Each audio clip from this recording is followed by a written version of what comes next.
pour créer une fiche d'employé, vous allez au module P6i, on sélectionne employé et on choisit créer une fiche d'employé.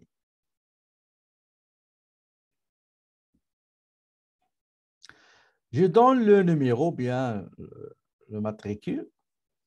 Moi, personnellement, j'utilise la date d'embauche.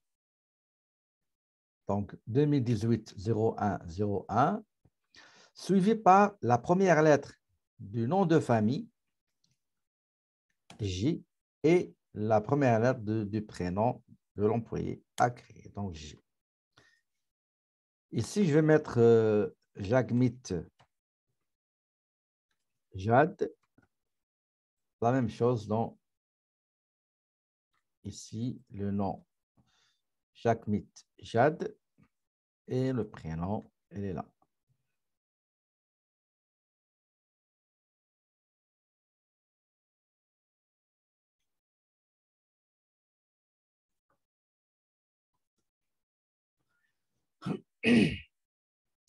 Maintenant, je suis dans les coordonnées. Donc, il y a coordonnées, dossier, fonction, document. Vous allez voir qu'il y a d'autres rubriques qui vont s'ajouter.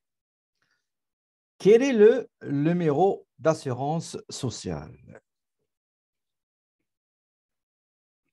39 101 040.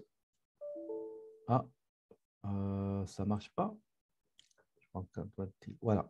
Excusez-moi, je me suis trompé. C'est 0 990 990, s'il vous plaît. 990 101 040. D'accord? Donc 990 101 040. Je vais le modifier tout de suite comme ça. Je risque d'oublier. Donc c'est 0. Voilà, c'est 0.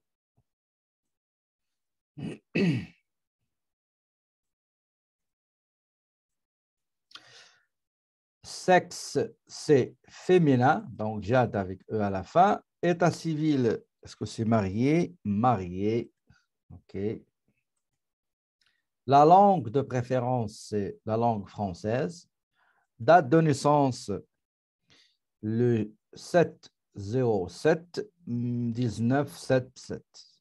Pardon, 77. Population 41. Arrivée, date d'embauche, ça veut dire date d'embauche, date de recrutement, 01/01/18, son adresse,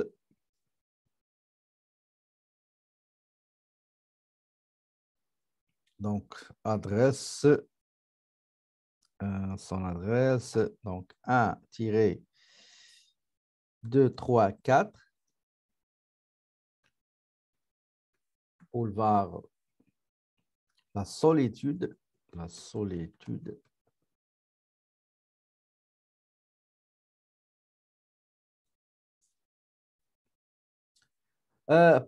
Pourquoi le logiciel, il nous a donné 11 mois, à votre avis? Pourquoi il nous a donné 11 mois?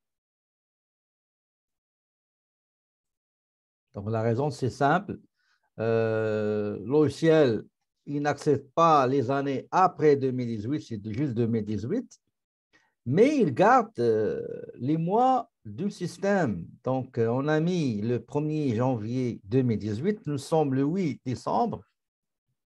Donc, il a compté l'ancienneté. Donc, c'est 11 mois. Ben, on continue. Donc, la ville, c'est Montréal. Le pays, c'est le Canada. Code postal, donc c'est H1H, 2H3. Numéro de téléphone, il y a le 514-777-1977. Le fac, la résidence. Téléphone à la maison 514-777-0707. Est-ce qu'il a un email?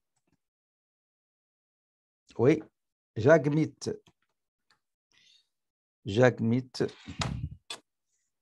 77 à commercial fido.ca. Ça, c'est coordonnées. On passe maintenant au dossier. Pour le dossier, comme je vous l'avais déjà dit la dernière fois, on ne touche à rien. OK? On ne touche à rien. On passe maintenant fonction. Qu'est-ce qu'elle fait, Jade, au sein du département commercial?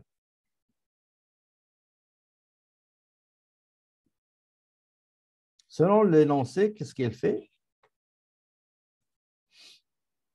Gestionnaire, effectivement, gestionnaire de stock. Donc, on va mettre gestionnaire de stock. Une fois que vous allez faire cliquer puis sur tabulation, vous voyez, le département, c'est grisé ici en tabulation. Il va vous donner la liste des départements déjà créés, commercial, comptabilité, production, magasin, etc. Donc, on sélectionne commercial. Et voilà.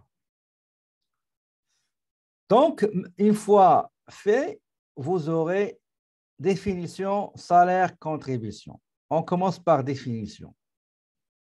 Dans définition, la seule chose qu'il faut faire, c'est de renseigner, indiquer, est-ce qu'il y a salaire régulier et en même temps salaire horaire, ou bien uniquement salaire régulier, ou bien uniquement salaire horaire.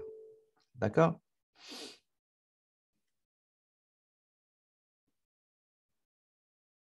Dans définition, il faut soit, si vous avez deux types de salaire, un salaire qui est fixe, 1000 dollars ici dans le cas, et un salaire horaire, une rémunération basée sur les heures travaillées, qu'elles soient heures normales ou régulières, ou bien heures supplémentaires majorées à 50%, ou bien heures supplémentaires majorées à 100%.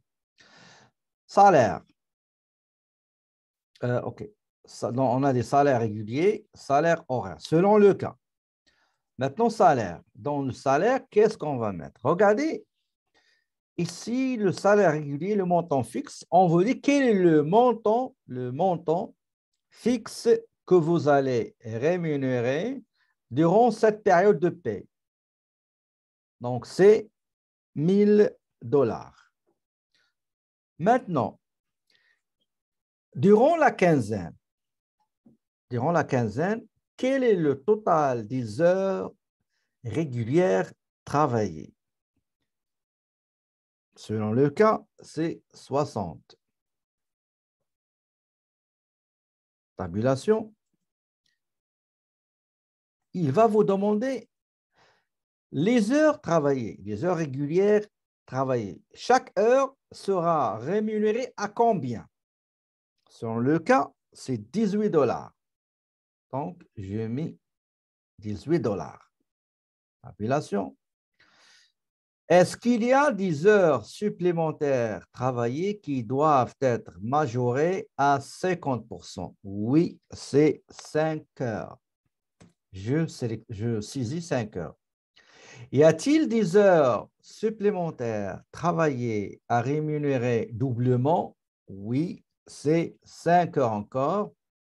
Et voilà, on a rempli la partie concernant les salaires. On passe maintenant contribution. La contribution, c'est la seule chose qu'on va faire, c'est les 4%. Pour la CNSST, c'est déjà fait. Vous voyez, c'est 1,79% du salaire brut total. Du salaire brut total. Donc, pour les vacances, c'est 4%. Si jamais vous voulez, comment dirais-je, enregistrer dans le système, téléverser un document, par exemple, contrat de travail, les formulaires de calcul des crédits d'impôt personnel, etc. Tout ça, vous pouvez le mettre ici. D'accord? Donc, avant d'enregistrer, il faut vérifier, s'il vous plaît. Je retourne aux coordonnées, les informations concernant l'employé, dossier, la fonction, C'est bon. Définition, salaire régulier, salaire horaire, les heures travaillées, etc. Contribution. Ou si jamais pour la prochaine quinzaine, vous pouvez changer ça manuellement. D'accord? Vous pouvez changer ça manuellement. Donc, une fois fini, je clique sur enregistrer et voilà, la fiche de l'employé a été bel et bien créée sans problème. Maintenant, quelle est l'étape suivante? Donc, voici les étapes par lesquelles on est passé. On a démarré mise en marche les modules société, comptabilité, paye. Et après, une petite configuration de la table, pardon, création des comptes sociaux, configuration des tables gouvernementales, création d'un département, création d'une fiche de paie. Donc, on a une base de données qui va nous permettre de préparer la paie, de produire la paie. C'est l'étape suivante.